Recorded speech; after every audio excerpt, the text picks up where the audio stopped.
Right now on Hoosier News Source, several arrests at and around Franklin Hall in less than a week have many in the media school concerned over safety. Here are the new safety measures going into effect. Plus, 2 sexual assaults were reported both on and off campus. We bring you up to speed on numbers from the red zone so far this year. And approval granted for the latest COVID-19 vaccine. Find out how soon you could get the shot before a possible winter surge in cases.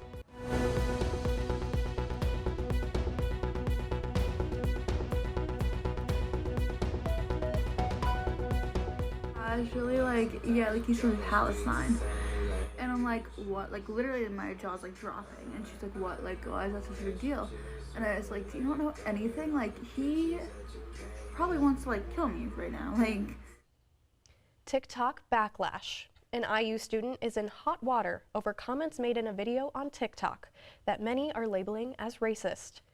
Now the university is responding. Thanks for joining us. I'm Brooklyn Lambright. And I'm Shelby Brown. The student seen in that video is a sophomore in the Kelley School of Business. The video, which has since been deleted, was posted last week by Haley Talk and has gotten hundreds of thousands of views. In the video, Talk said she would not have opened the door if she knew the man was Palestinian. She also said she has pepper spray ready to go if he came near her again.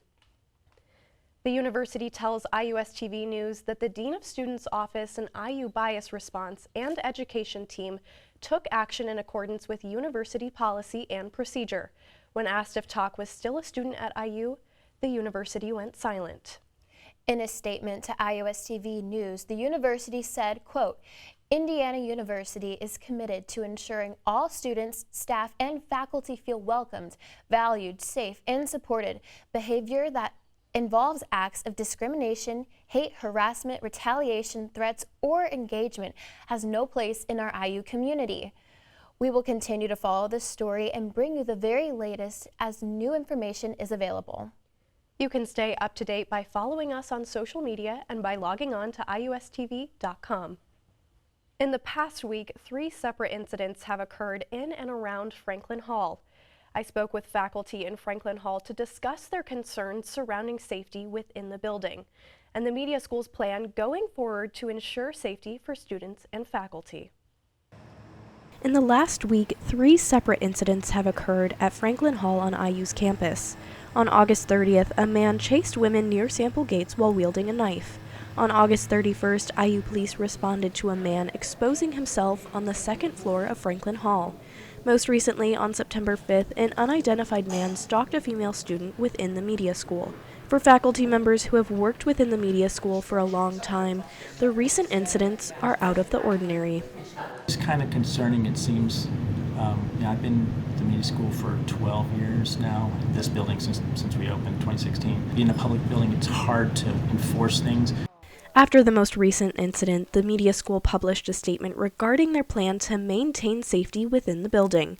The media school is assessing their safety plans and working with IUPD to station cadets within the building. The first thing that we have done is we've asked IUPD to increase patrols in Franklin Hall, and they said that they're going to start doing that. So we'll see cadets around here more often. Franklin Hall is a public building, making it difficult to lock outside doors. The media school is assessing whether locking doors is possible. However, special consideration is being taken regarding the issue. These kinds of specifics are things that we're going to talk about. I will say a lot of thought goes into which doors are locked and unlocked. There's more than just, can I lock myself in the classroom? If you're letting somebody lock themselves into a classroom, you're also locking them out. For now, media school staff and IUPD are encouraging students to report any suspicious behavior and call 911 immediately if there is an unsafe situation. The media school released a statement on Monday announcing their plan to lock outside doors to Franklin Hall. The main entrance will remain unlocked, but all other outside entrances may only be accessed via Crimson Card. Cadets will also be stationed around Franklin Hall. Late breaking details right before our newscast, IU students received an alert of a crime notice for a reported sexual assault. A victim came forward to IUPD on Tuesday saying they were sexually assaulted. The crime notice said the suspect engaged in a conversation with the victim on WhatsApp.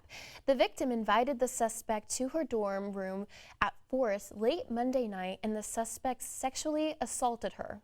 Police described the suspect as a male between 19 and 20 years old, 5'10" and 140 pounds. Anyone with information is asked to call IUPD. We are also following a long list of charges listed on the IUPD crime log at Teeter Residence Hall, including rape. But the case remains open, and the department is giving any information. All the charges listed on the log were reported to IUPD on September 5th. The log shows the crimes all occurred in the same several-day window dating from the end of August until just days before the crimes were reported.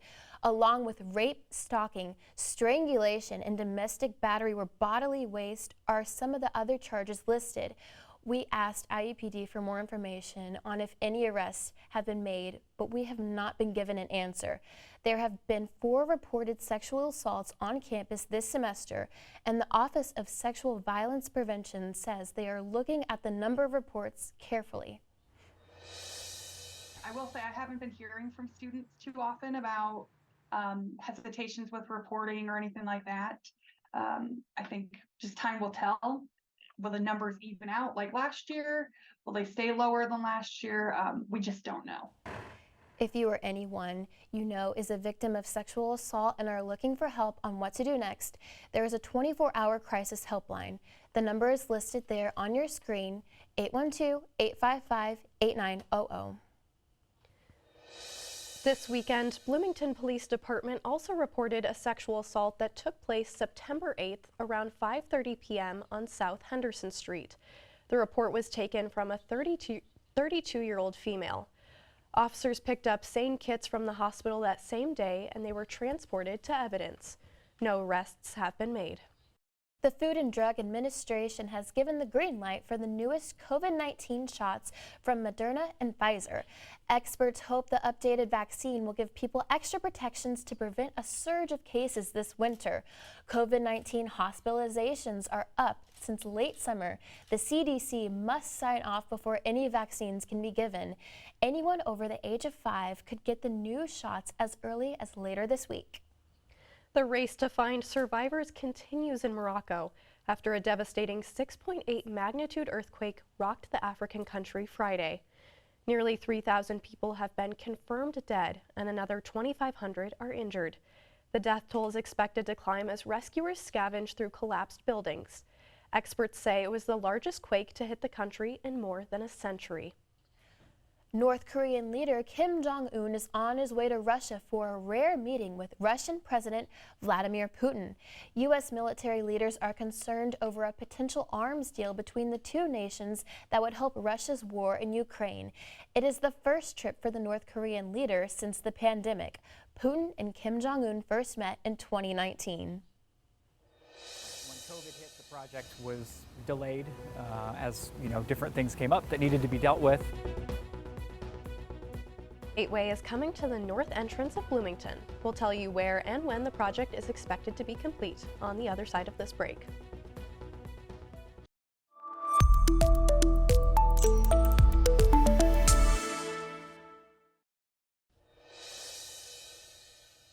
Your drive into Bloomington from the north side of town will soon look a little different as the city installs a new gateway.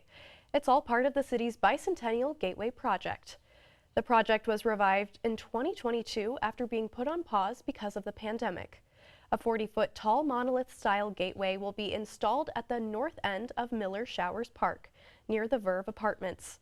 The monolith will display the city name along with customizable LED-colored lights behind it.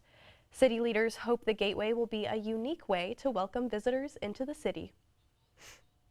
I'm hopeful that this can be a welcome to Bloomington for people who are coming to town for move-in week or game days or Lotus Fest or whatever might bring people to Bloomington.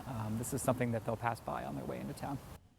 The city says the monolith won't produce any additional light pollution. It is expected to be up by the end of this year.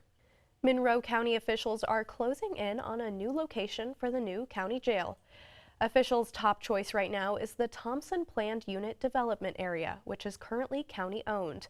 It sits just west of Rogers Street and south of Catalent, the large pharmaceutical plant on the southwest side of Bloomington. If the county goes with this area, the next steps will be talking to neighbors, analyzing the property, and possibly buying additional land.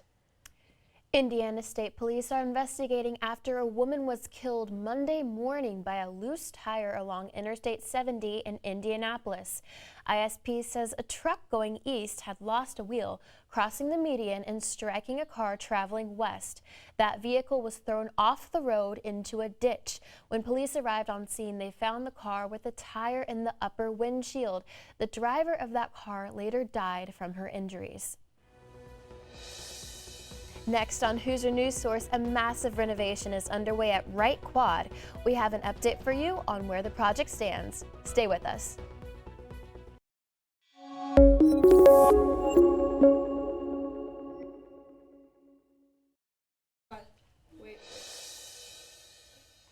Wright Quad is undergoing a major renovation this academic year after complaints of outdated facilities and lack of accessibility for students. The $51.9 million renovation will see the installation of air conditioning in all rooms, which had been a major downside that turned away incoming students from opting to live there. IU intended to renovate the quad during the 2022 to 2023 academic year, but was postponed due to the high volume of students and leaves surrounding students with a dining hall close by. And it's definitely like when it starts to get cooler and when it was really hot, definitely wish that there was a dining hall like right beside me, obviously. The renovation is set to be finished by next year. Turning to weather, now it has sure felt like fall out there lately. Kayla Craig is in with the forecast, including a look at the hurricane churning out in the Atlantic. Hi, Kayla. Yeah, luckily this is a storm that's still far enough off the coast that it hasn't hit any land yet. And at one point this was a very strong Category 5 hurricane. Hurricane Lee is making its way through the Atlantic, causing dangerous surf conditions for most of the East Coast and parts of many islands in the tropics. Tropical storm watch was issued for Bermuda on Thursday morning as the risk of strong winds and rainfall continue to increase. Lee is likely to weaken into a tropical storm by the time it makes landfall, likely somewhere in the Nova Scotia area of Canada. We're still too far out to know exactly what areas will be impacted and how severely, so be sure to stay up to date on the most recent forecasts. Here in Bloomington, it's a mild and sunny Wednesday. Temperatures will climb from the mid-60s to the low 70s for our high today and fall right back down to the mid-60s this evening. This weekend looks to be a mixed bag with temperatures getting into the upper 70s on Saturday, and we remain mostly dry with sunny skies. Sunday, you may want to have your umbrella handy as there is a chance for some on and off rain showers throughout the day. We also cool things off with Sunday's high falling into the lower 70s. We'll stay dry to start next week, and our summer temperature is gone for the season. I'll be back with the 7-day in just a little bit. I'm just so excited for the Bloomington fall weather. I can't wait for the leaves to change. I know, that's the best part of campus in the fall, seeing all the amber, oranges, and those colors starting to come back. Well, next in sports, IU football was in action once again with a better result. Tanaya Jones is in with sports after this.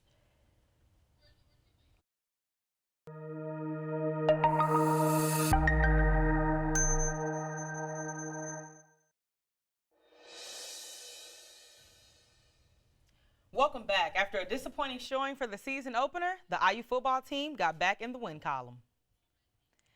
We are gearing up as Taven Jackson launches the ball straight to Jalen Lucas, and look at that catch. Now wait a minute. Watch this block up here as IU football protects the rock and offense dominates. It's getting hot. Smooth exit out of the shotgun on the 2nd down and 10, and it's Jalen Lucas once again as he gets his 2nd touchdown. That boy is fire. Stepping back in to make his play, Jackson throws the ball straight to number 6, Cam Camper. And boy, was Indiana a bunch of happy campers after this catch. What a way to stick the landing on that one. Score 7-41 in Friday's matchup against Indiana State, and the Hoosiers are on the road to victory if they keep this momentum up during the season.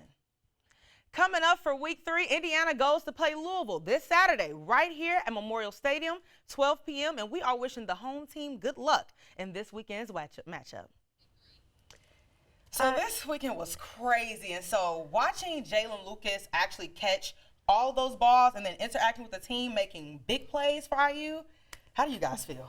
Oh, I hope they keep up the winning streak. Yeah. That's what I'm hoping for. I feel like we start out on this high. Well, not this year with Ohio State, but we start out on a high and then it just kind of slowly fades. Like I was worried going into it. Yeah. But then I was like, okay, well, maybe we've got a chance. Oh yeah, I knew we'd win against Indiana State though. Like, come on. Come on, we're the Hoosiers. I mean, heading into this weekend, we've got 3 days just like today in store with the sun out and highs in the mid to low 70s. Saturday will warm up a bit before Sunday where we've got a chance of some isolated showers. We'll return to our highs in the mid to low 70s to start off the week.